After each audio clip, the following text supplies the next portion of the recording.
May I today unfold the banner of the house of Riccozzi in your midst. What is the banner of the house of Riccozzi but the banner of God freedom to the earth? We come then to amplify the powers of freedom to every man and woman and child upon the planetary body in the name of Almighty God. And I say, let us sunder in man those connections which he has with those energies which are destructive, and let us build in consciousness a new heaven and a new earth. For in consciousness men do direct their destiny, and by their understanding of this mighty law, they are able to forge it more swiftly and surely. As I address you then today, O keepers of the flame, let me remind you that the eternal flame is electrical and spiritual by nature, magnetized frequently by devotees in holy prayer and meditation. It is also invoked by those who understand the science of magical evocation in a constructive and godly manner. When I speak of an invocation, of an evocation, it is to remind you that you need not labor for many hours in holy prayer and wrestle with God, asking Him to bestow upon you some of the mighty facets of His life, when all you need to do, in many cases in the twinkling of an eye, is to evoke the eternal reality of that presence, and lo, it appears. Individuals are so often of the opinion that they themselves need, within the framework of their own sensitivities, to pray often because they feel that they have not fulfilled their mission as God would have them to do. And so there is a form of self-condemnation about the business of contacting God. And we want to disabuse the minds of the keepers of the flame fraternity about this strange phenomena, and assure them that the courts of heaven will hear their plea on the instant and perform those majestic and lovely outpourings by the hand of the angelic host for which you have yearned and yearn to know in a more deep manner. You will recall that in the case of Jesus the Christ, how that He said, speaking of power, do you not know that I can pray presently, and my Father shall send more than 12 legions of angels? I have decided then this day that on the side of right and might and beauty and perfection and divine loveliness and all those cares and considerations for which your heart yearns, the ascended angelic beings should become your guardians, the guardians of liberty for and on behalf of mankind, because they are evoked.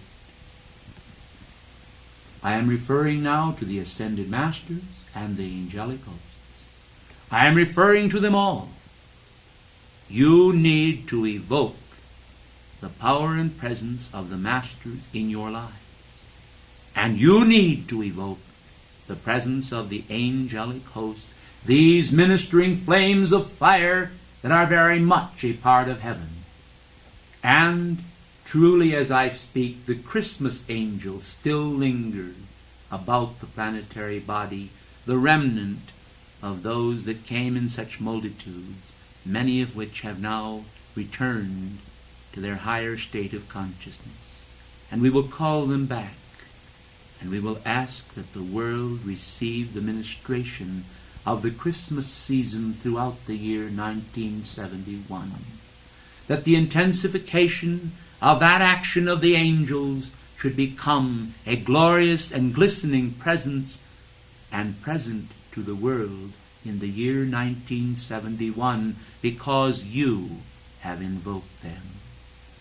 By the invocation of your hearts, they will return. And the world will not know it. And we will have our little fraternal secret, a secret which can be linked to the house of Rikazi, and the banner of freedom which we wish to wave over the face of the earth. And as I speak, I think of the sorrowful hearts of those in Poland, and those also who failed in part in Czechoslovakia, and of those behind what you have termed the Iron Curtain, those whose consciousness is often dubious as to what tomorrow can or will bring. Do you understand then that you do not want these conditions to be amplified in the world? You want to see freedom everywhere. Above all, free will, yes, but free will for yourselves, blessed ones, and your posterity. Free will for the remnant of God, that they may come unto the house of God, the mountain of God, wending up the mountain and carrying their individualized lights, focuses of various magnifications, and exhibiting them to the world as the best offering which they have at a given moment in the span of time. And so, as I come to you today, it is to remind you that the angels of God are the ministers of the sacred fire.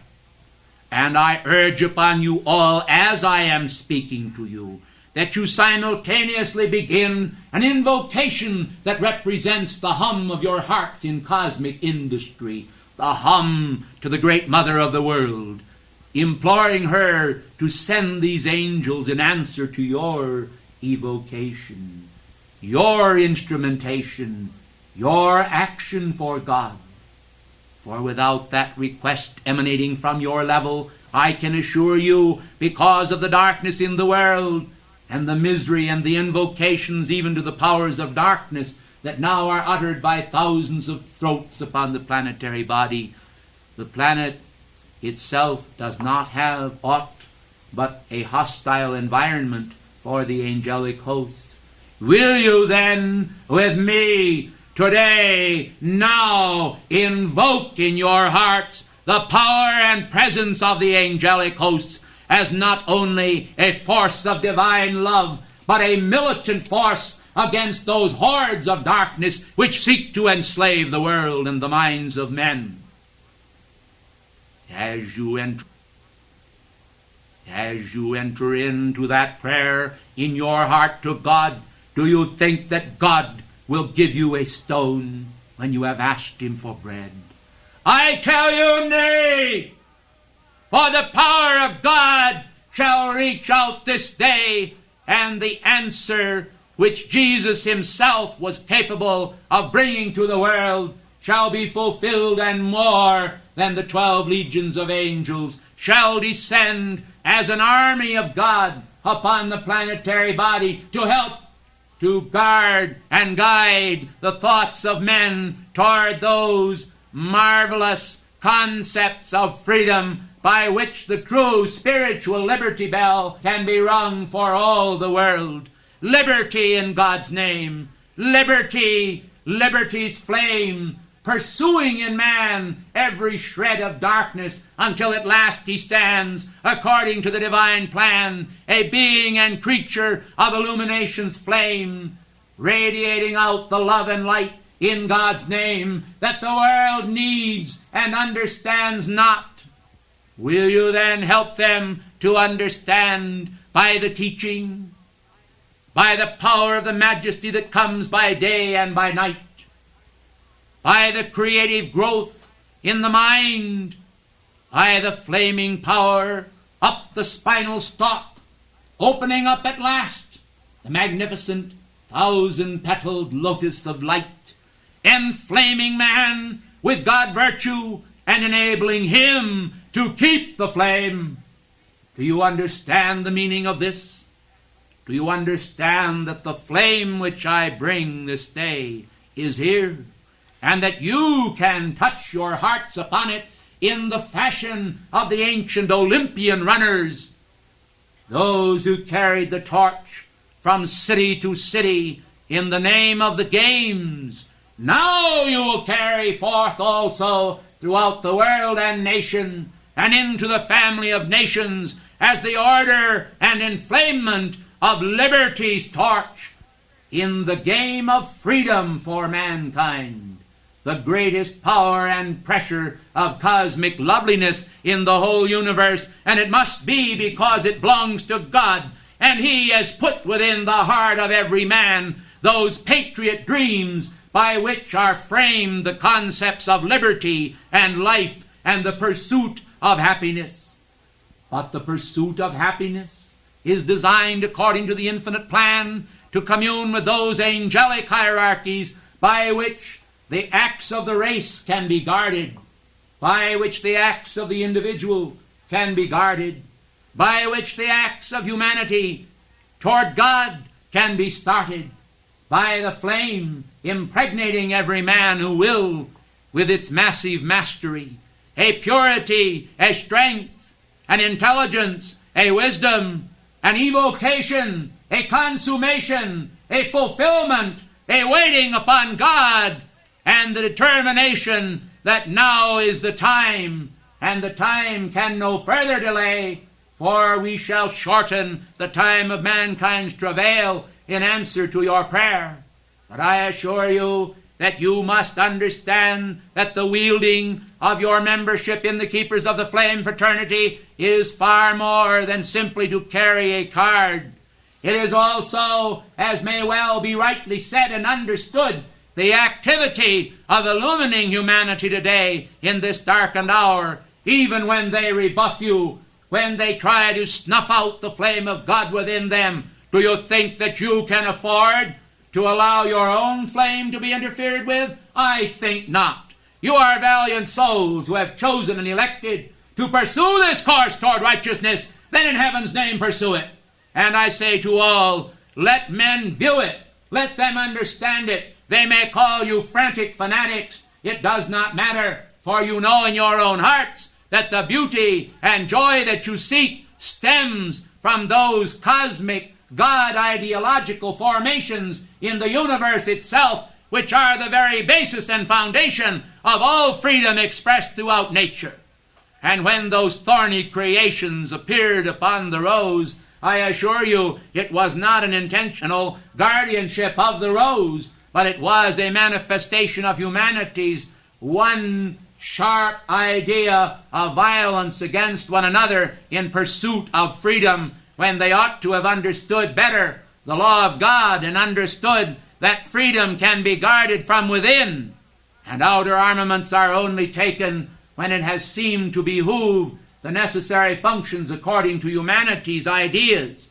But we have understood it all, and we recognize that man has often become a marplot of someone else's control, they standing over him as though with a cudgel and club to more or less force him to a certain course of thinking and action, whereas he himself, left alone, would never in heaven's name have pursued some of the dark deeds which men have done. Yet I tell you, the karmic laws and the laws of accountability and the laws of responsibility and the laws of cosmic surety are very much in the world, and they are here, and they live in you, and you can make them live in others. Will you recognize then with me the vicarious action that an individual can take as he assumes responsibility for various souls upon the planetary body who seem to be meritorious to him?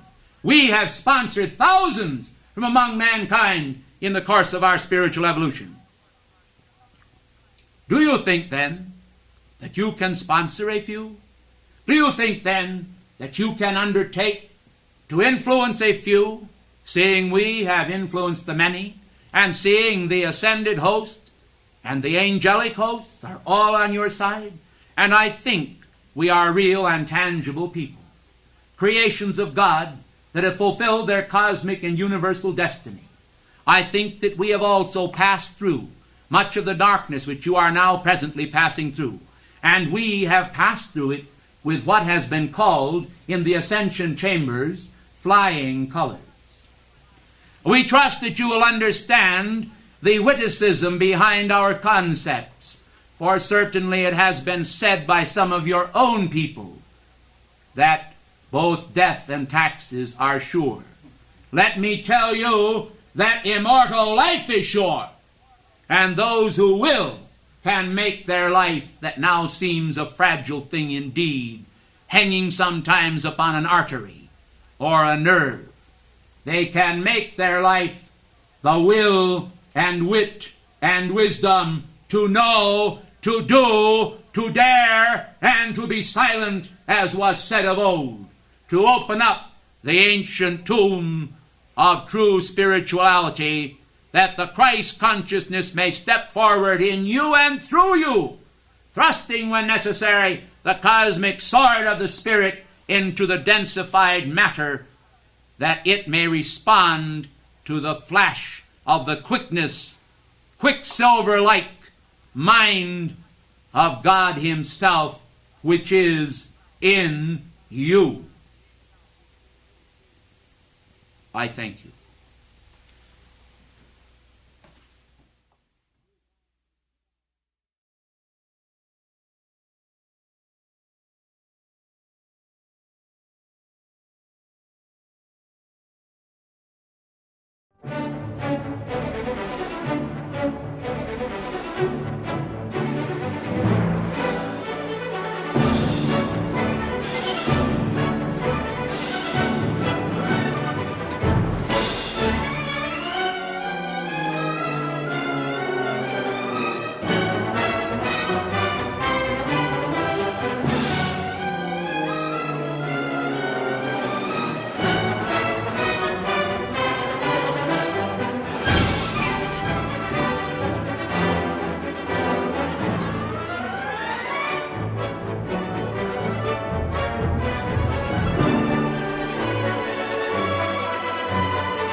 We speak of the electric spark,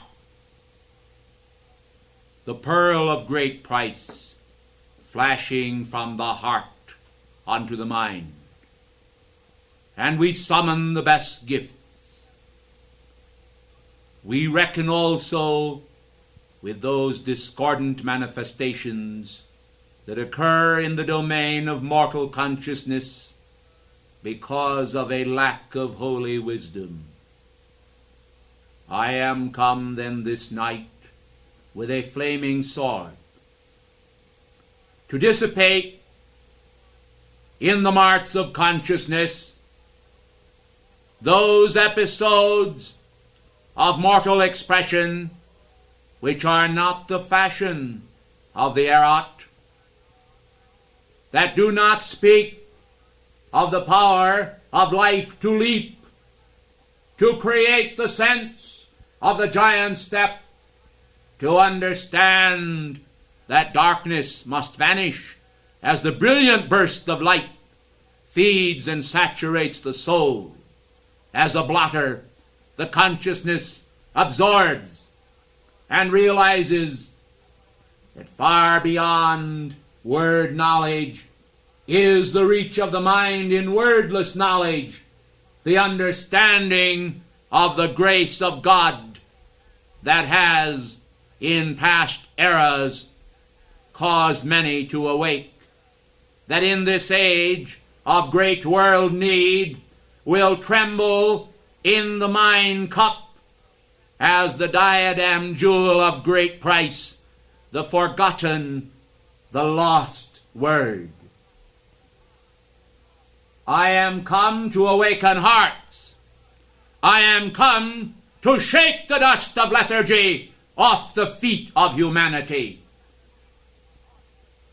I am come to summon the best visions, the best hopes, the greatest diagram of perfection, that men may understand that in this diagram of perfection there is also a summoning in the atomic structure of those old and ancient records which were the power of infinity as it spoke unto the finite mirror and said, "Mirror me, be me, rejoice in me." For the summoning of hearts is the summoning of the election. It is the summoning of the will of God. It is the summation of all mortal action and the consummation of all realization. It is the strength of the domain of destiny. It is the power by which worlds are twirled in space, by which worlds are framed, by which atoms also are governed, by which the machinations of the powers of darkness are crushed as between the thumb and forefinger. Entire planets and galaxies can disappear in a moment if the formula be wrong, and so the formula must be corrected.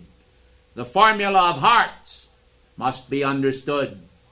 The alchemy of purpose, the realization that the light in all ages is in the similitude of God and in the likeness of His face.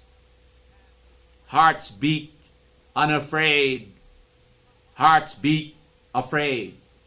We come to cast out all fear, but we summon the light of renewal of purpose and the strength of the wings of the mind, by which the mind is raised out of the worldly cup, the sordid cup of purposeless, aimless existence, into the fruit of the Spirit and those higher dimensions of universal love and beauty, whereby the soul is stirred in the being of man and lethargy no longer is in control.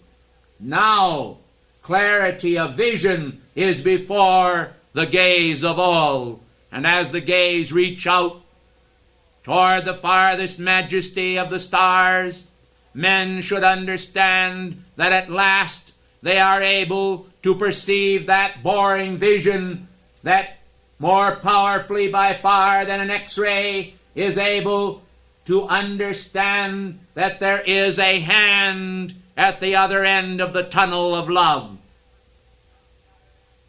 What have I spoken of? I have spoken of the outreach of the mind and the understanding that there is a spirit, the spirit of universal loveliness, that stands at the end of that tunnel of love, because it is all of that, a boring action of the conscious penetration of individuals toward the light, boring through mortal density and mortal ideas and concepts into the beauty and timelessness of the eternal spheres. Whence cometh this impetus? Whence cometh this desire to know the holy will. The holy will is not the will of banality. It is the will by which worlds are framed, by which giant leaps are made, by which strength is summoned by the smallest carpenter or the weakest cobbler, by which the puniest among men are able to reach out and summon the strength to perform great tasks, noble tasks, tasks that are needed now upon the earth plane. For the darkness of the land has reached unto the Darjeeling Council, and I tell you that upon the drawing boards of mortals now presently in existence upon the planet Earth are the designs for the destructivity of all elements of freedom and the removal from the earth of all divine grace in expression amongst mankind. Shall we sit idly by while this happens? I think not. And so we say now, let us not only summon the elect of all nations, but let us also summon from the farthest stars those elect fathers of cosmic captivity who have captured in the domain of universal ideas the power of overcoming all fear and the dust of darkness. Let them come now to the planet Earth and illumine the minds of embodied mankind, and let them instruct mankind, because the vision and power of universal vision is a necessary factor in the overcoming of all worldly conditions which in themselves would destruct for man all of the passions and fires of the mind by which the crystal and the mist can be properly understood and apprehended. Let all understand then that many banal ideas occupy the mind temporarily. They come, as one of the gurus of the Far East has said, as a bird that swiftly descends upon the head, which cannot always be helped. You do not need, as the guru has said, to allow this bird to build a nest in your hair. Understand then how dark thoughts, unwanted thoughts are cast out, simply because the consciousness rejects them. The momentary influx of these thoughts is the attempt of the arrows of the dark ones to fly by night and in the darkness, charged with that misappropriated light which they have vampirized from others and used to express the manifestation of darkness in the outer world. And I tell you that obsession is a frightful activity upon the planetary body. Whenever you gaze upon those sheets in your newspapers which are filled with the various motion pictures now presently in vogue, let me remind you also of such activities as now appear upon the television screens of the land, called dark shadows. Understand that this is a manifestation of blackness, and a manifestation of the children of darkness, and a manifestation of destructivity, and it shall not live, because man shall rise in his domain of cosmic understanding to crush out the serpentine will for those purposeless, mindless, aimless drifts which create in the consciousness of mankind those obsessional activities which are destructive in their own right. And they are intentionally destructive because the dark ones have gathered also from all over the universe those sewers of unregenerate, misqualified energies, and gathered them into one place and then radiated them out into the mind and consciousness of those men who have a natural affinity for darkness. Let them also shed it and become illumined. Let us then make clear that illumination is the fruit of the Spirit, and it is the beginning of the fruit of the Spirit in the mind, the origin of high thoughts, whereby man also can summon those potencies of the Spirit in himself, which are the overcoming and God-victorious intention of the cosmic hierarchy. We are tired at our level of serving humanity and then seeing no fruit in response. Mankind hear our words. They come also because they have summoned us. They have summoned us in their hearts, and then they come also to hear our words. but oftentimes they overlook the understanding we seek to convey, and they become as riderless horses. They become, indeed, ineffective and profitless servants, profligate sons of God, caring more about their own pleasures than they do about the pleasures of overcoming all outer conditions and drawing and magnetizing humanity to that place in their evolution, their spiritual evolution, where at last they will awaken and be quickened by the eternal Spirit, by the passions of the Holy Spirit, as He reaches out to the hearts of man and saith unto them, as He surrounds their hearts with His hands, Thou art a temple of the living God, abiding forever as a high altar of God. The flame of immortal life and the flame of the Holy Spirit is the regenerate power focused in your hearts for a God purpose, which is the overcoming of darkness and the recognition of the eternal Christ as the arbiter of the destiny of mankind. This, then, is a passion of the universal consciousness for the illumination of mankind. It is the summoning of the holy will, and the domain of that will comes to fruition as the blossoming thousand-petaled lotus of light in the brain and cells of mankind, illumining them and causing them to feel the great glow of those regeneration fires of the Spirit, whereby humankind are summoned at last to become the elect of God and walk yet among mankind. Do you think it is enough to summon individuals to the higher realms and then rising there have them experience those frustrating experiences which have come to many of us, whereby we seek to illumine humanity and to speak to humanity, to invoke light in humanity, and then find a responseless chord within them, but a very salutary response sometimes to lesser conditions, and toward those conditions which are darkness, we find an almost total response in humankind, because they love the deeds of darkness rather than the deeds of light, because the total desire of their heart has become the desire to do evil, and they know not what they do. Now shall we stand idly by, seeing we are given this opportunity by the courtesy of these messengers to speak unto you the holy word? I say we shall not stand idly by, nor shall we coddle mankind. They have been coddled too long, and they have coddled themselves too long, and they have also entered into an era of great permissiveness far too long. And we of the Darjeeling Council are summoning now the lords of karma to stand in judgment upon the world, because it is the only way, in the opinion of Mary, the mother of Jesus, and others of the ascended host, that humanity will ever be brought to their senses. It is the only way by which humanity will finally come to realize, as they view personal calamity and world calamity, that at last something is wrong, and the scales of cosmic justice are being tipped against them.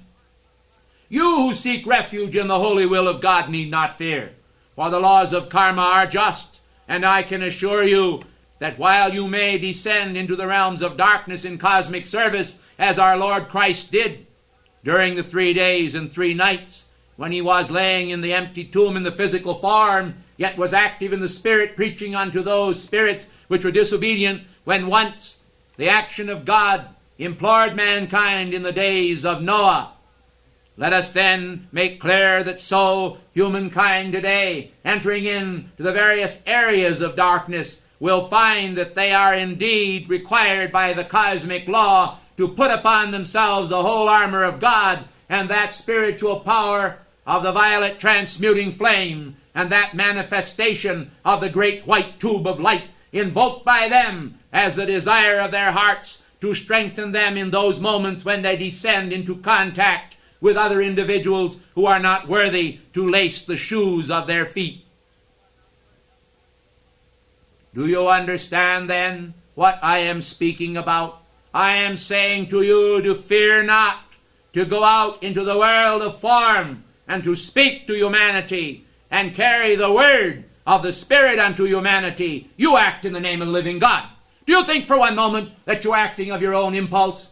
I tell you, you are acting of the impulse of your own hearts and the living flame of the Holy Ghost that is not incarcerated there, but that is a flame upon the altar of the heart, willingly invited, is also the passion of God to bring humanity to his feet, to illumine mankind, to alert mankind to the fact that they have not been acting as God intended them to act. And for this reason, darkness is upon the face of the earth. Yet the passion of nature herself is also very great toward the light.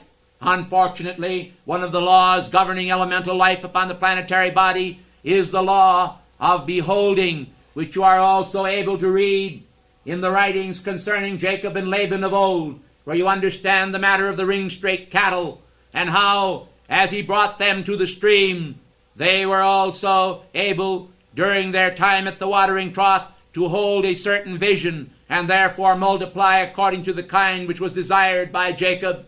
You ought also to understand then, now that the power of vision and the power of the intensification of the force field of your mind can invoke for the planetary body a tremendous activity of light. Oh yes, you say, I know all about it. You say, I've tried it before and the world is still the same. Well, beloved ones, let me tell you that God Almighty has tried it before too, and that over the span of thousands and millions of years, when I summon the Akashic records of the universe before me, and I behold the many times that the Spirit of God has striven with the flesh of humanity in search of the day that they would accept the fiat of the cosmic crown resting upon their head and in their heart, as the activity of that holy will which would only bring them the blessings of Almighty God.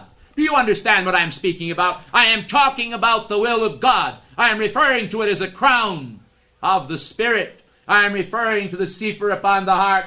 I am referring to the great love of God that invokes in mankind the golden circlet that is the bond of love between the heart of man and the heart of God. I am saying that all the earth should understand that the will of God is kind, that the will of God is good, that the plans of God envisioned upon the great architectural drawing board of the great architect of the universe is perfect and complete in its own right.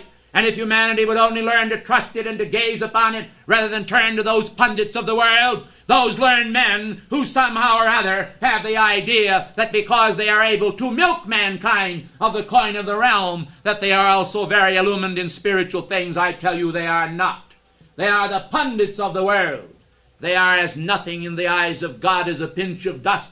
They shall vanish into the grave, and many of them shall be no more, experiencing for themselves that which is called the second death, because they have continually driven mankind as wandering stars into a mist of darkness and have sought to reserve for themselves a very special place in those activities of the astral realm, not understanding the power of the Spirit and the transforming radiance that I am, that the heart of God is, that the heart of all of you is, that the power of the Spirit is. Will you then awaken at last to the fullness of the mission we bring to you? We trust to you today who hear our words the reins and power of the Spirit to invoke in the entire human race a new passion for God that will become the dawn of cosmic activity, whereby mothers, as they sit also holding in their arms for that first sublime and precious moment, holding a babe, the manifestation of the physical frame imbued with the Spirit, will understand that God is manifesting in that form, that God is alive in that form, not forevermore as they envision it, for they hold the vision of mortality, and so they reap the fruit of mort. But let me express to you that we deal with those immortal factors of consciousness whereby man is shaken of the dust, of his inertia, of his darkness, and at last understands that by virtue and loveliness and the passions of the Spirit, there is a renewal of the consciousness of mankind in the cup of cosmic virtue. And by that, as he passes this from one lip to another, he is able to summon in mankind the regeneration of the Spirit. Men will understand that this is not foolishness, for it has been said long ago by St. Paul that the things of God are foolish with the world. Let men understand then that the things of God are not foolish at all. They are the bestowal of a cosmic covenant that dates back long, even before the time of Melchizedek. And how can this be, you say? You do not understand the elements of creation, nor do you understand the great dragon Tiamat in his desire to create chaos upon the earth. You do not understand the timelessness of the Spirit and how all things were formed, else you would not ask such silly questions. I tell you, however, we are willing to answer those silly questions of individuals if they will only recognize and understand that there is not only a God, but a God who lives within them as a flame. And the fact that they have buried that flame until it is only in many cases far less than an eighth of an inch high within their heart, I tell you, is a great entombment of the fires of the Spirit, which now we desire to cause to come to an end. We want to invoke an awakening of the heart flames of all people.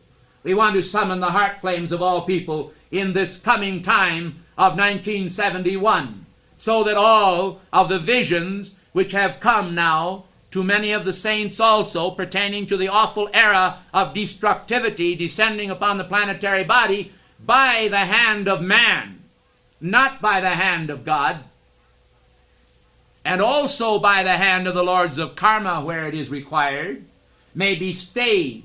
For long ago when the hand wrote upon the wall, Mene, tekel a person, and spoke unto mankind in the days of the feast of Belshazzar and his lords, I say it was a warning then engraved upon the walls of the temple by the large giant hand. But we also, speaking in this day by the passion of the miracles of our faith, are also sounding out the warning and the handwriting upon the wall for humanity facing this new year, to understand that they themselves, as patriots of the Spirit, for the benefit of freedom and freedom's name, must take the necessary dominion over the earth and be unafraid to do the will of God, who also, after all, is their Father.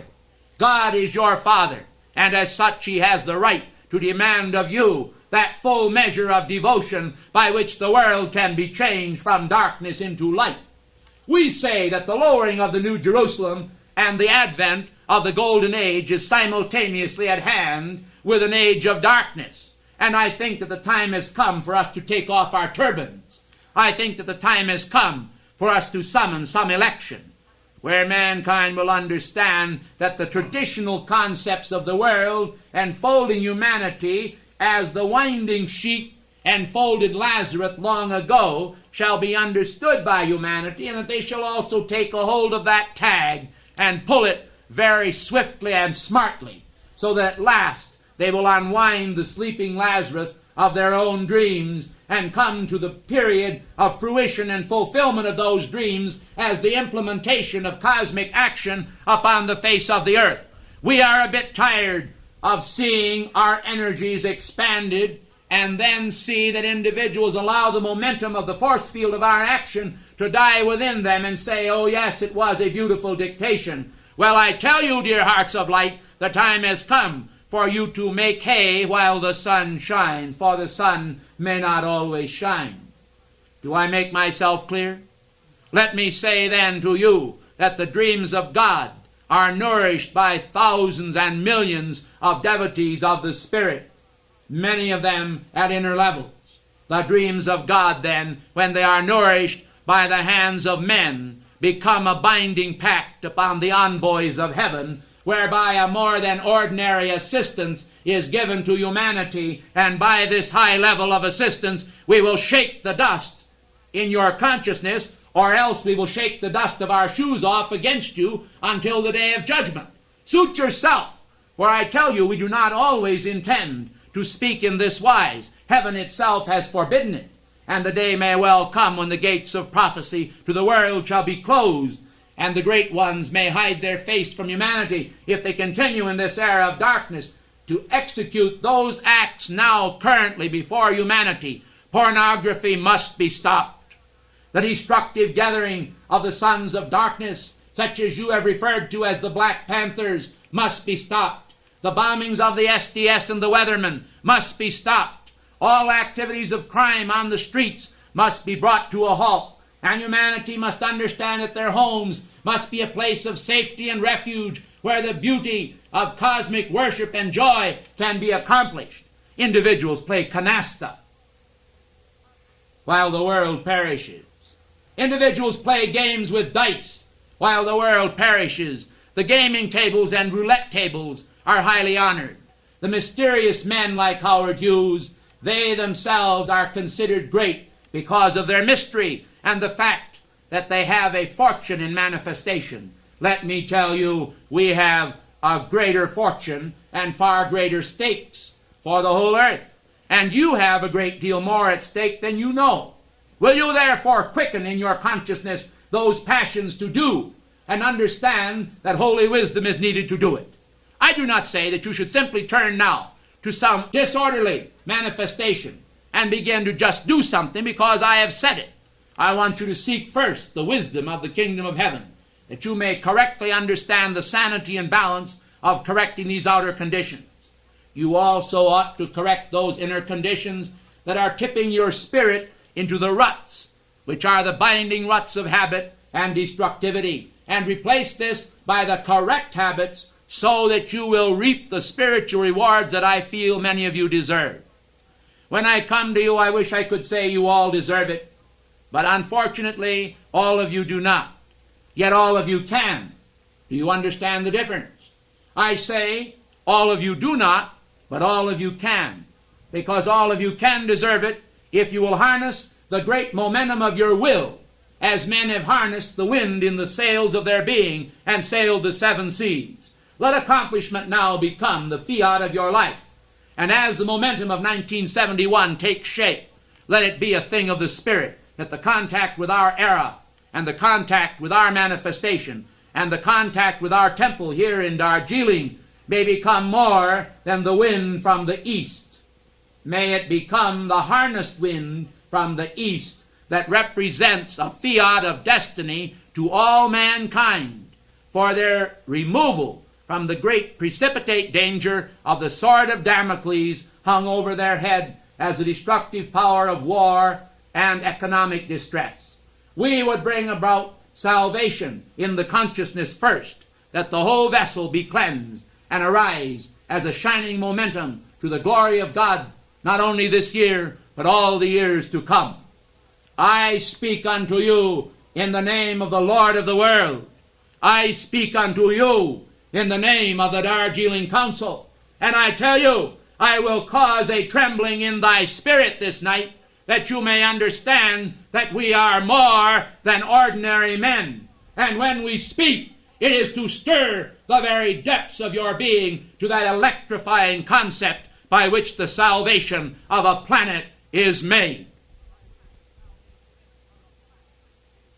I thank you, and I bid you adieu.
Long burns the taper of life in time, and the life of the individual is short by comparison to the length of time as the stream of historical consciousness flows into the being and mind of man.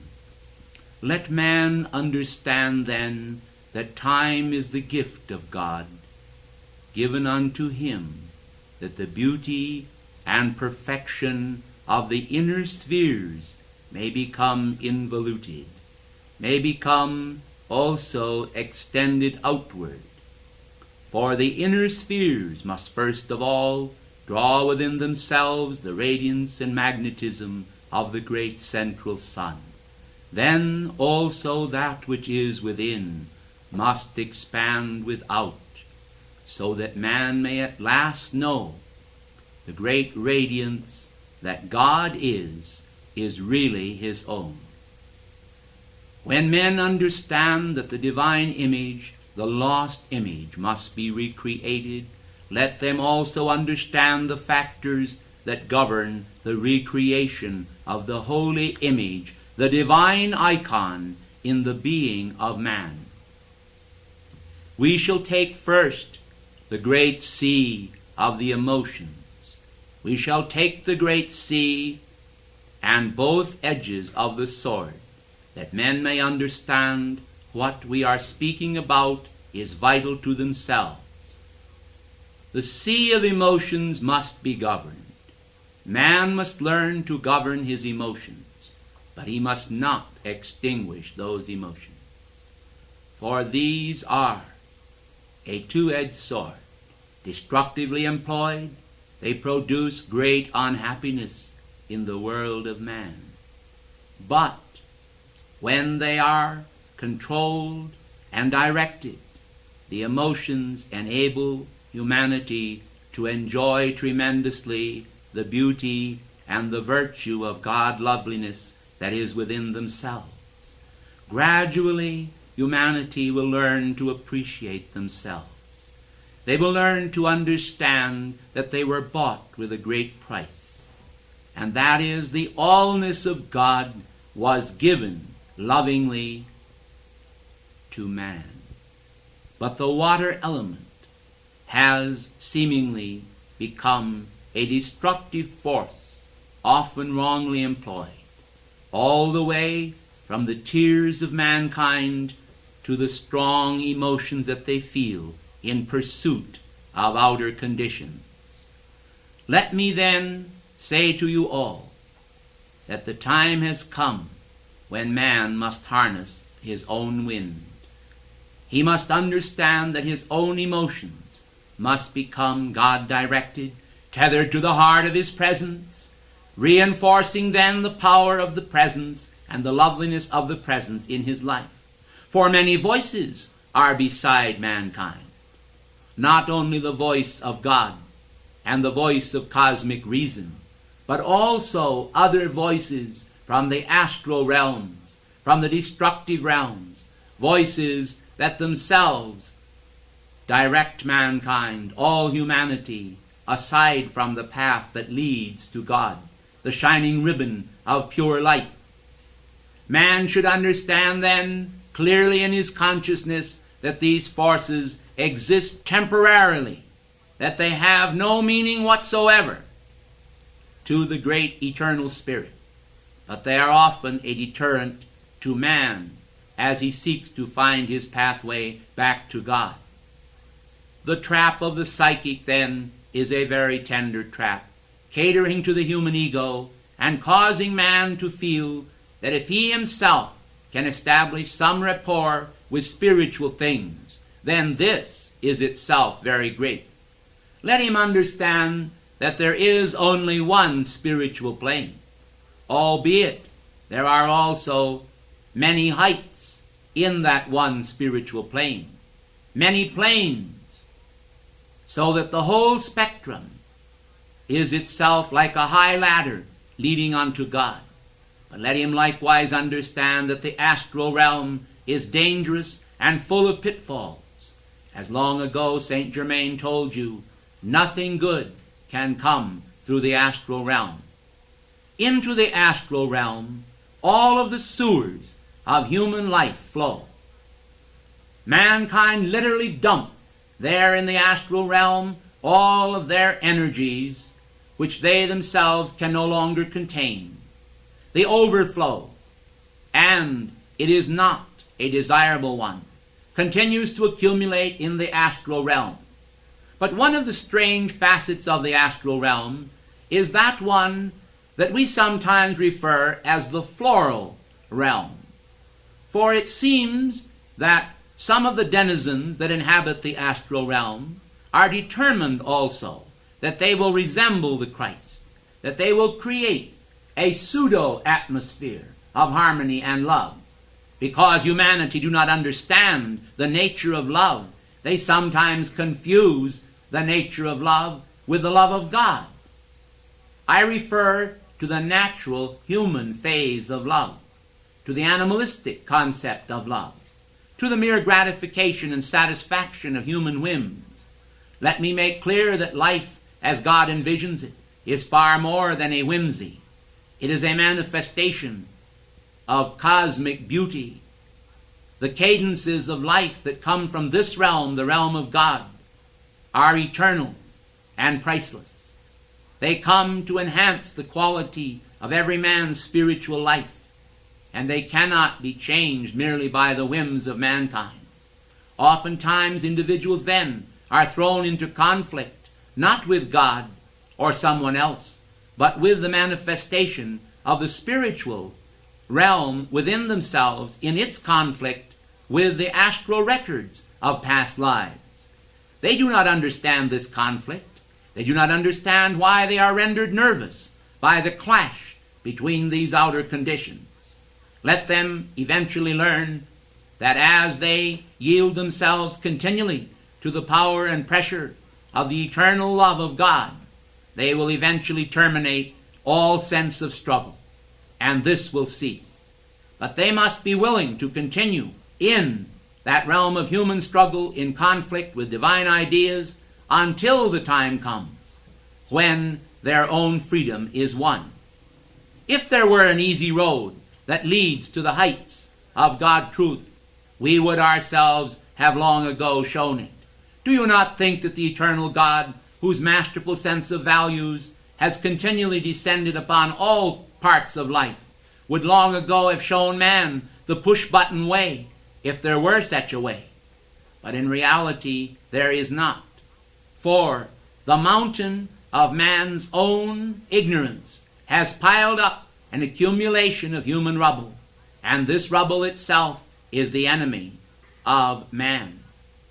Man does not understand that his own rubble is his enemy. He sometimes feels nostalgically that he can reach out the fingers of his mind and handle point by point one of these old satisfactions of the world and say to himself, I remember when.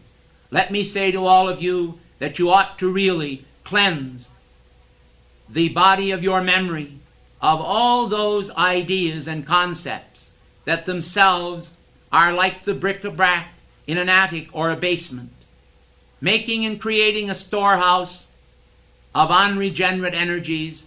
They actually stultify the flow of the energies of the soul. They stand as an enemy then between yourself and God, and they prevent the natural manifestation of flow, which the great God Meru has some time ago spoken upon, so wisely and so well. Let all then come to the place where they can understand the virtue of actually extinguishing these old memories. Remember, dear hearts of love, that you were born, that your natal day did occur, and that many things happened long before you were born in this life. Those things themselves were not experienced by you, yet they are part of the historical lore of humankind. Oftentimes, reading about them, you have recreated those old records, particularly where you yourself were affinitized with them because you lived in that era. Then you have had that to handle, together with other problems which come to you. I assure you that the being of man is intended to be, as God, the manifestation of peace and perfection. But because individuals do not put down those conditions in themselves that are actually levers which the dark forces of the world can utilize against them, individuals experience from time to time that which they have called the personal attack upon themselves in their outreach for God. They many times feel that these attacks are very vicious and they are very destructive. We acknowledge that the manifestation of destructivity does seemingly come through them, yet at the same time the power of the light within you is greater than all of them put together.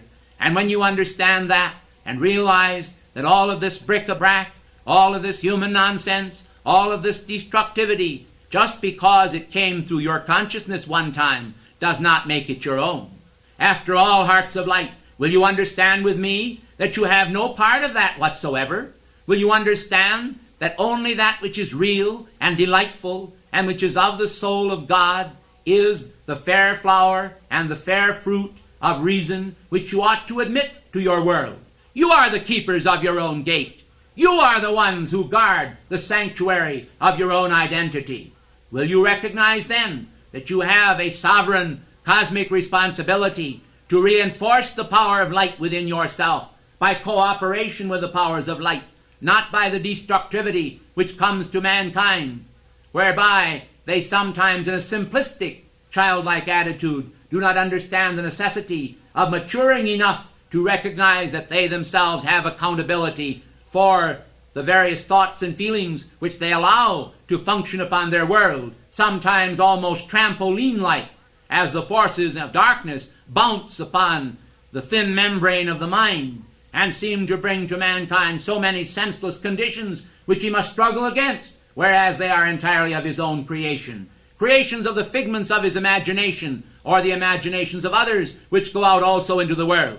We would this day then bring about a special activity in your consciousness whereby you learn to master yourself and to overthrow those outer conditions that trouble the mind and being of man, the governing of the emotions, the governing of the mind, the acceptance of pure reason, and the understanding that reason is the power of the sun coming again, re-sun, the power of the sun functioning in the mind, over the dura mater and the pia mater of the brain, as the flow of liquid light essence, so that man can no longer have the awful activities of the world functional in his being.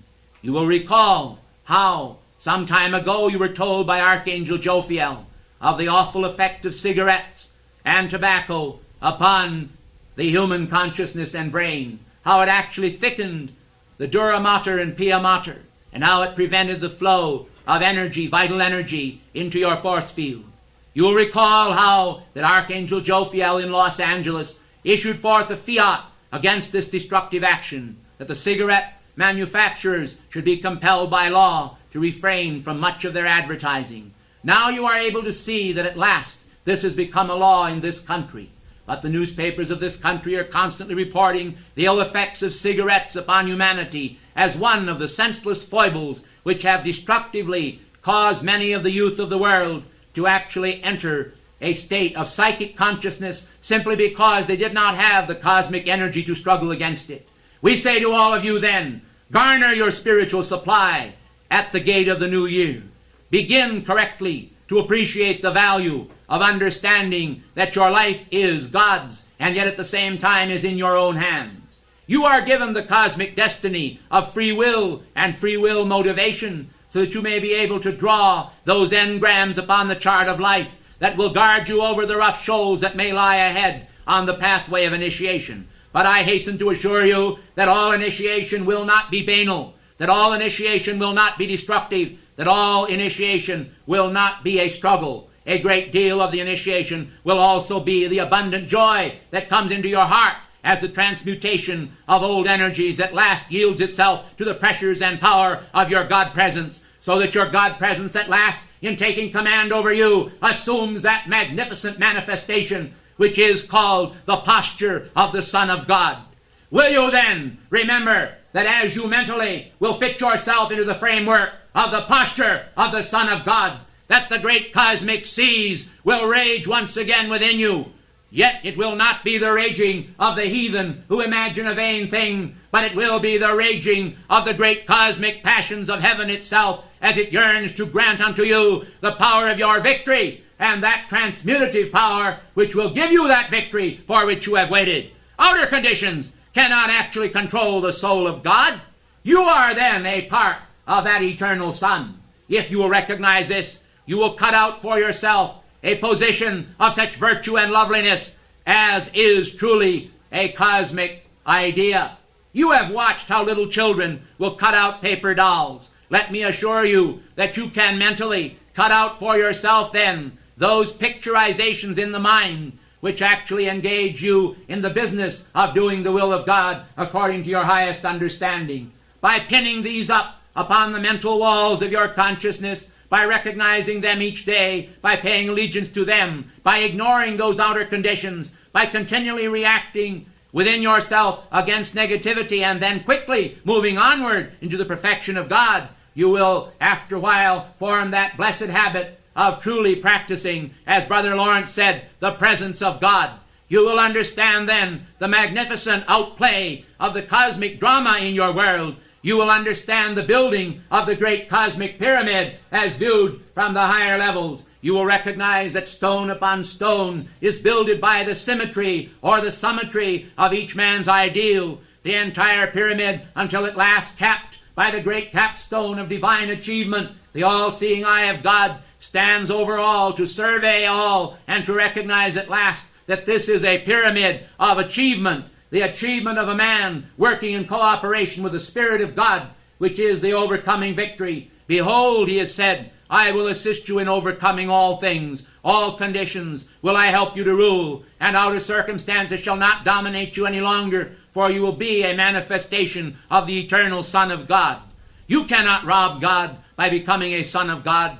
You only recognize your divine inheritance, your sonship, the reality of your God self, and you understand at last that the whole pathway of initiation is literally strewn with roses from God's own hand, a pathway of such virtue and strength as never before has been gazed upon by many upon this earth planet, who are for the first time encountering the aspect of initiation and are standing in awesome wonder before the transmutative effort of the God Self as it seeks to sunder those cords which bind humanity and bring them to a stage of destruction. Now we turn all of that behind us and we gaze upon the immortal sun of cosmic loveliness. We clothe ourselves upon with the garments spun from the sun. We utilize the solar force, not for those aspects of life which are purely the giving of temporal pleasure, but we bring instead into manifestation the power of the sun to spin the wedding garment of the Lamb, that at last man may enter in to the domain of his mastery and see clearly that he stands now the master of the winds and the waves, saying to the human emotions,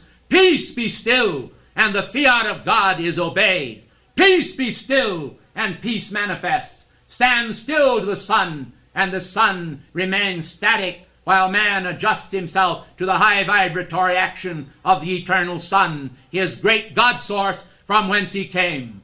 I, Cuzco, in the name of the light eternal, sing to you the song of the islands of peace, where the waters of peace remain tranquil, where the sun shines upon the lovely azure blue of the waves, where tranquility reigns, where peace comes to all in the realization that their emotions can become the beauty of God as his face becomes known unto them as a face with which they are eternally familiar and with which they long to identify.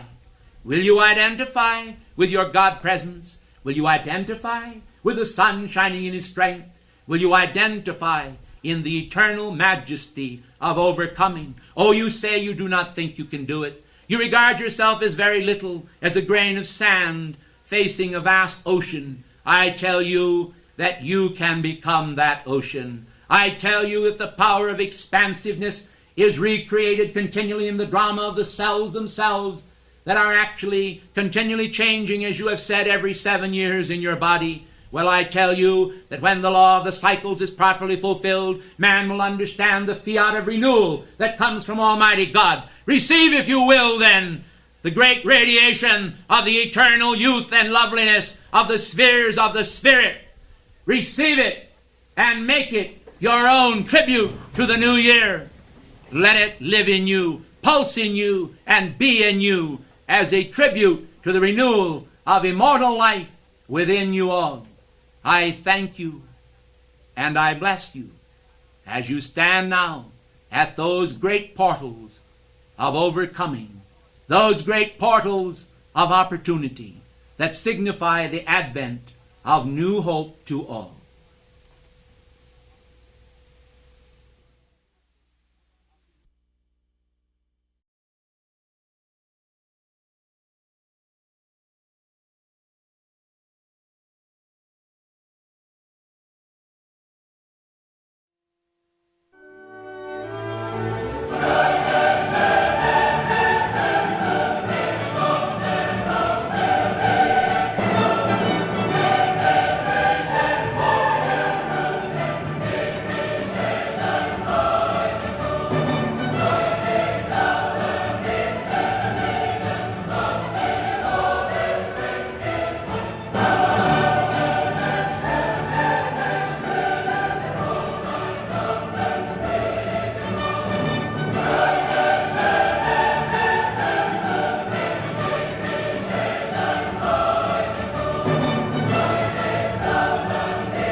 Precious ones, the journey of the light from the east goeth unto the west with lightning like love.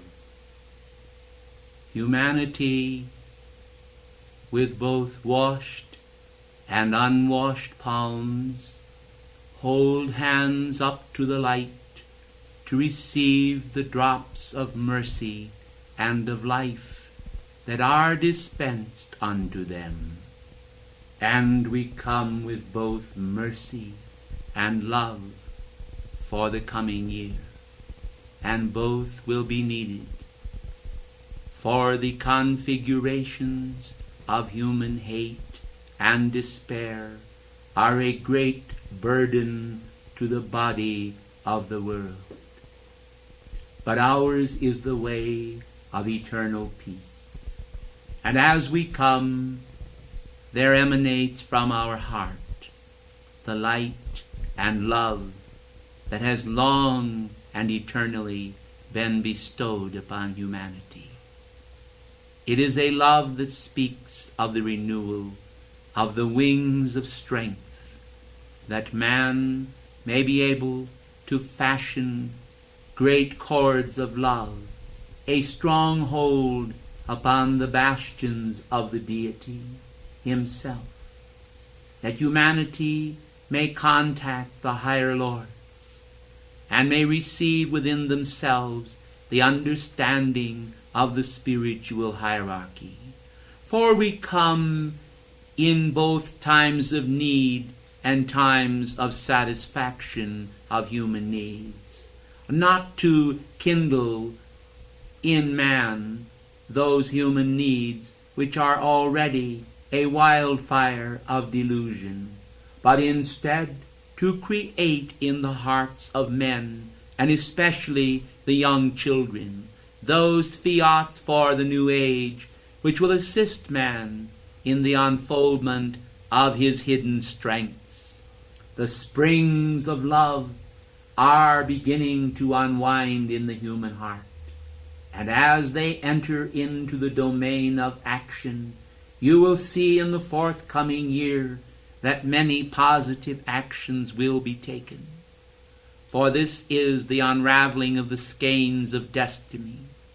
But at the same time, many through misunderstanding and selfishness will pursue the ways of their own violence and destruction, seeking to wreak havoc upon the world and to cause suffering and pain to many hearts.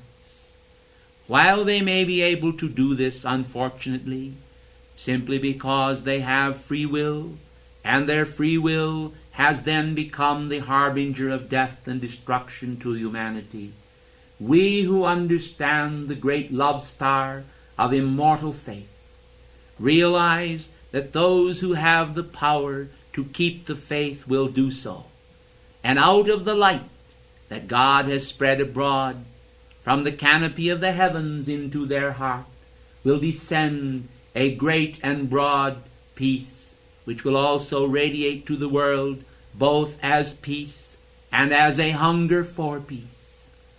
For I have come this night in order to enfold your hearts in the majesty of those divine ideals which can keep the citadel of a man's being free from all the penetration of outer darkness and outer despair. Those who are wise will understand that whenever conditions arise in the world of form that have a tendency to disturb humanity, then we expect that man will also invoke the presence of the powers of light to take command of those situations, so that we can produce the miracle of our cosmic peace upon many hearts. And there are many hearts, you know, all over the world and the planetary body. There are responsive hearts held like hands, waiting to be filled with the grace of God. Will you then accept and realize that these things are true? That there are many throughout the planetary body who are anchor points, which God uses, which hierarchy uses, to weave the Antakarana of cosmic love as a garment of light over the entire planetary body. Now comes the day when we must invoke in the hearts of the students of light a great desire to know the things of the Spirit, the knowledge of the carnal mind, the knowledge of chemistry, of electricity, of radioactivity, of the many branches and departments of science. These have spread abroad into the world domain, and many pursue those paths. But will you also understand there is a great need for men and women of the Spirit, men and women of vision, to carry the great cosmic balls of light that are radiating now into the planetary body, carrying into this domain a renewal of cosmic thought about humanity. For the purposes of God are not idle dreams. They are woven of cosmic light and life, imbued with the power of the seven mighty Elohim, also saturated with the majesty of the great cosmic archangels. Will you then realize that in this domain of cosmic majesty, where are woven so many beautiful plans for those ideals of God realization to become the inheritance of the elect upon the planetary body, that we anticipate a receptive pole in your consciousness, a recognition of the power of immortal destiny as beating your heart and flooding the force field of your individualized beings with such light and loveliness as you have never before known. This is then the will of God, amplifying by the power of the cosmic white fire cube the radiance of the kingdom of perfection among men. And now, beloved hearts, may I also address those cosmic beings and spiritual masters assembled here in the grand hall of the Grand Teton arranges, and may we say to each one of them that humanity waits. May we signify to them that humanity reaches out hungry arms, waiting for the release of cosmic destiny and cosmic reality into everyone's heart that needs. For all who are hungry shall be filled, and none shall be left empty. Do you understand the meaning of this? It signifies the abundance of heaven. Do you understand the meaning of this? O great hearts of light, O transcendent ones, saturated with the infinite power of God, you to whom is given to know the destiny of man, to whom is given to know how you can descend upon man with those great cosmic cords of love to bind those recalcitrant conditions in man until such a day as at last of his own free will he can understand that even though these recalcitrant conditions in man should be loosed upon the world, that because of the polarization of humanity toward the light, they will not accept it, and evil will die of its own accord, and unholy alliances will actually be destroyed because no one will feed them. Men should understand clearly that the will of God will be done because of the welcoming of human hearts, because in mankind's heart there is a desire to have this eternal radiance which descends from the great focus of the central sun through also the great love star here in the Grand Teton Ranges, radiating out its circle of cosmic fire now and contacting the entire earth. The abundant life pours out its radiance upon the planetary body until those who are able to attune with the fineness of this will also find the receptive actions of their hearts becoming polarized by cosmic ideals and contact with the great ascended masters and cosmic beings who have long yearned to give unto humanity those tremendous radiances and powers which have formerly been only the forte of those God-realized men who have stood illumined by light and surrounded by the great power of light's love. Will you then open the force field of your own individual hearts? Will you feel the great trembling upon the cup and lip of manifestation that is now evoking in man a response to the glow of the light as it pours through the great star here in the Teton Ranges, its cosmic fire generating also in every angel and in every cosmic being a momentum of cosmic service, the descent of eternal light and loveliness to the world from the very grand halls of the great central sun itself, radiating here through the Grand Teton and expressing to humanity throughout the planetary body that God is love, expressing to all that the love and peace of God are more tangible and more beautiful by far than has formerly been imagined by the human mind in all of its great outreach for the cosmic majesty of God. I, Gautama, in the name of peace, speak to you tonight that we must forge such a union amongst all humanity and with cosmic beings as shall unite hearts and prevent those inroads, those iniquitous inroads in man which divide brother from brother, nation from nation, and people from people until humanity becomes an armed camp of hostility and destruction. Love is the key. Love is the master key by which the world will recognize the potential within themselves, not to destruct the world, but to create in the world those agencies of cosmic service and love which are able to mitigate every human condition, to behave in the manner of a panacea to humanity, to free humanity from the dregs of darkness and destructivity which for so long have held sway upon this planetary orb. Let us now then gaze into the cosmic ethers as we see the approach of a great cosmic white cloud, and behind that cloud, veiled in pure radiant light, is the thought form for this forthcoming year, a form of great loveliness and beauty, which is the reality of the radiance of every man's consciousness. We want you then to understand that we have chosen as the universal thought form for this year the symbol of a great cosmic golden ring. In the center of this great cosmic golden ring is held in the background the image of a world or globe. Superimposed over that you will find the upper figure in the chart of the presence or the causal body of every man, signifying that the salvation of the planetary body shall also be the transcendent glory and beauty of the I Am presence in all of its radiant power, as it is recognized by humanity, and they understand that through the power of the I Am presence they can invoke from God those majestic outpourings referred to as the latter rain of living loveliness and love, whereby the world can be literally transformed into the newness of the golden age. For the newness of this cosmic fire, the newness of this great golden ring, signifies the eternal values in time and space, placed there by the hand of God as a tender seed is lowered into the heart of the earth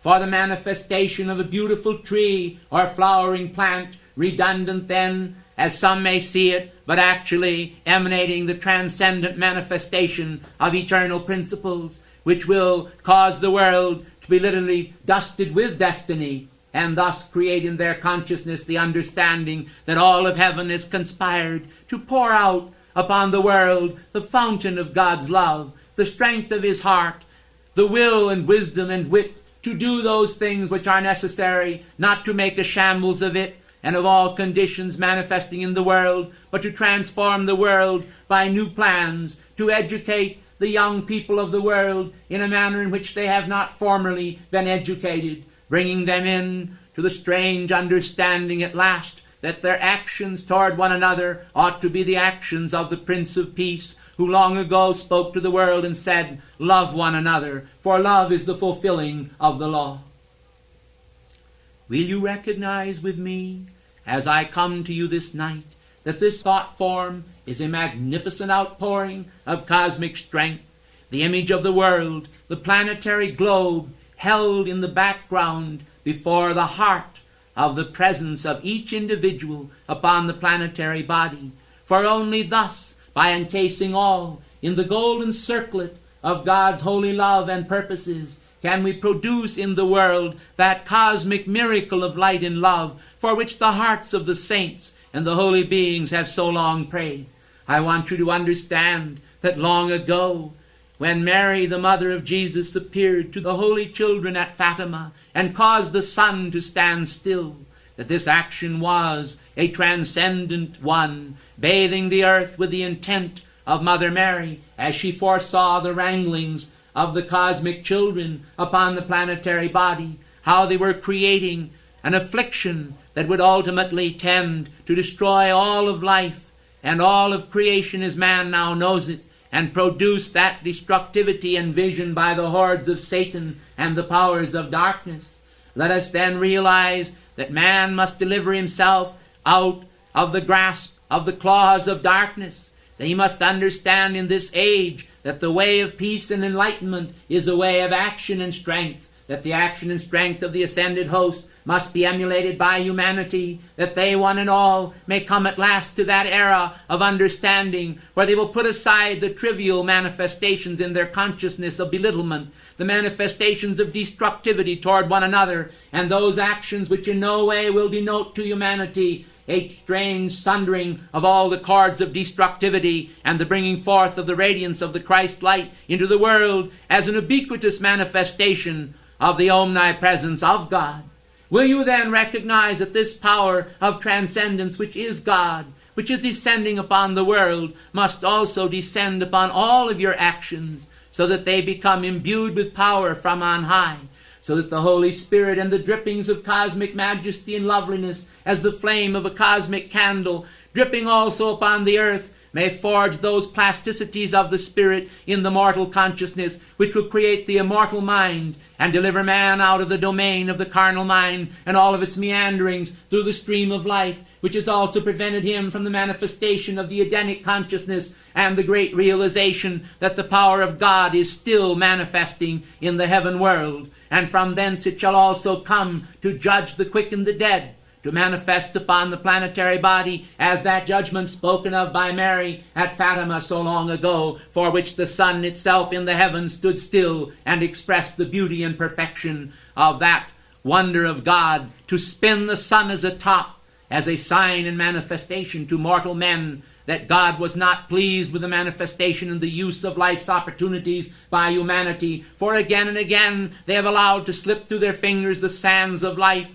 They seem empty and bored by all the manifestations of spirituality, whereas those of us who know and understand the fruits of the Spirit and the fruits of meditation will express to all of you that the beauty of our light can also become the beauty of your light as you enter into it and understand and recognize that for this time and for all time to come, man is at the crossroads of destiny when he must decide whether or not he will choose the great Lord God of hosts in all of his manifestation of righteousness, the true righteousness of God, the true grace of God, the true beauty of God, the true splendor of God, that always manifests through this transcendence which I am speaking of, this manifestation of light, often centered in the pineal gland, in the very center of your forehead, was the great pranic star doorway. Now those who understand the opening of this door will also understand the opening of the door of the heart. They will understand also the opening of the door of destiny into the realm of their own world, so that they can take dominion over the earth in the God-appointed rounds of each man's manifestation upon the stream of life. I say to every one of you, great cosmic beings and cosmic masters, all of you who are archangels, angels, and spiritual beings, understand the needs of humanity, and bring now the great power of your splendor to rest upon their countenance, that the face of God may also descend upon man, and they may become as a little child, and thus enter into the kingdom of God. This is the hope and the glow ray which we also have fastened our heart upon. All of the hierarchy have intended to extend this year a very special assistance to humanity, and they have often decided that they would enter in to the assistance of the Spirit of every man, whether he would ask or not. For many dwell still in the tents of ignorance. They do not even understand how the underpinnings are raised. They do not understand how the flaps in the wind are sometimes actually pulling apart at the very seams of man's being. Let them now understand it. For throughout the world there is dispersed abroad a flood of strange literature intended to alienate the mind of the children of God, and to alienate the minds of the little children, to cause them such distress as will create and recreate in their consciousness those ideas of the denizens of darkness, which will also become ultimately the fruit of iniquity and destructivity, manifesting not only as world chaos, but as the chaos of the individual mind. Let us then invoke in all a spirit of great reality, the spirit of great passion, for the words have been said of old, Heaven is my throne, and earth is my footstool. Will you make your hearts then the footstool of the cosmic peace of God?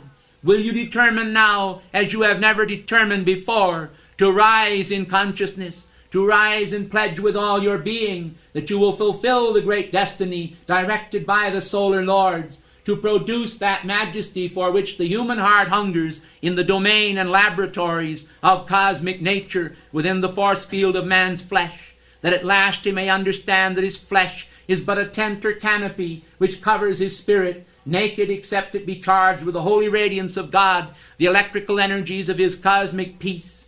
Then by meditation, by decrees, by the realization, the entering into his splendor, shall all men at last enter into the understanding that they are brothers underneath the skin, that they are brothers also without, if they will, for all of life can be a harmony and sophistication of the Spirit that represents a maturity that mankind has not hitherto caused to be exemplified upon the stage of life. I have spoken to you tonight from my heart, and my words to some of you may seem as strange and passingly strange To others, in their hearts they will find lodging for my words, and they will understand and grasp, even though some of my words may not always be understood. They will realize that all of heaven has gathered together to bring to mankind of earth the beauty of our experience. Will you allow now the peace of our presence to flow out into the world? Will you stand and radiate the power of our peace out into the world? Will you make your heart a pole of cosmic light?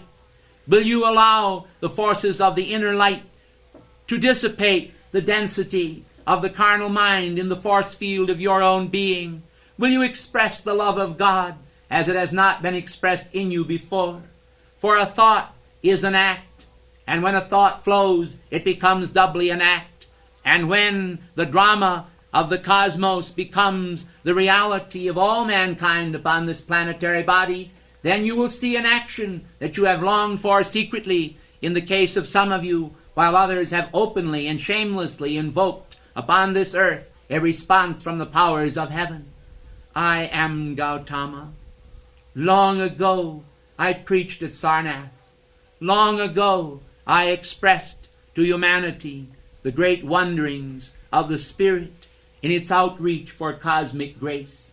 Now I urge upon you, all of you as the Lord of the world, to respond to the cosmic hierarchy, to open the great doorway of your heart and see if it can make a pathway to the Grand Teton, if it can make a pathway to God's heart, if it can go behind the veil of the stars until at last it brings to the world the realization of the tiny babe in its maturization, where the tiny babe becomes a man-child, and the man-child rules the nations with a rod of iron. As a potter's vessel shall it dash in pieces many, and they shall be harmed by the return of their own karma. To others it will become the rod of life, the rod of immortality, Aaron's rod which budded. It will become the fruit of man's identity.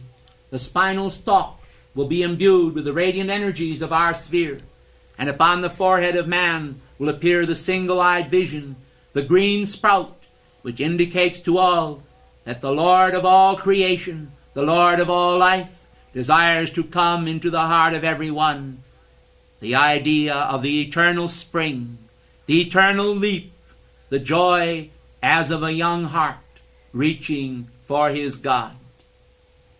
In the name of our peace, in the name of our eternal love, in the name of our eternal reality, we have spoken to you. The depth of our appeal will be determined by your response, not the reverse. For if we would have our way, all of you would enter in to that knowing which would help humanity in its greatest hour of need. If you will accept my words, I promise you this great power of peace as an outreach of cosmic love. I promise you the assistance of our sphere. I promise you the fruit of an abundant sowing. I promise you that the world shall know, even in its state of unknowing, that light is light, and darkness is darkness, and never the twain shall meet. Save the light enter into the darkness, and the darkness be no more. Peace be upon you.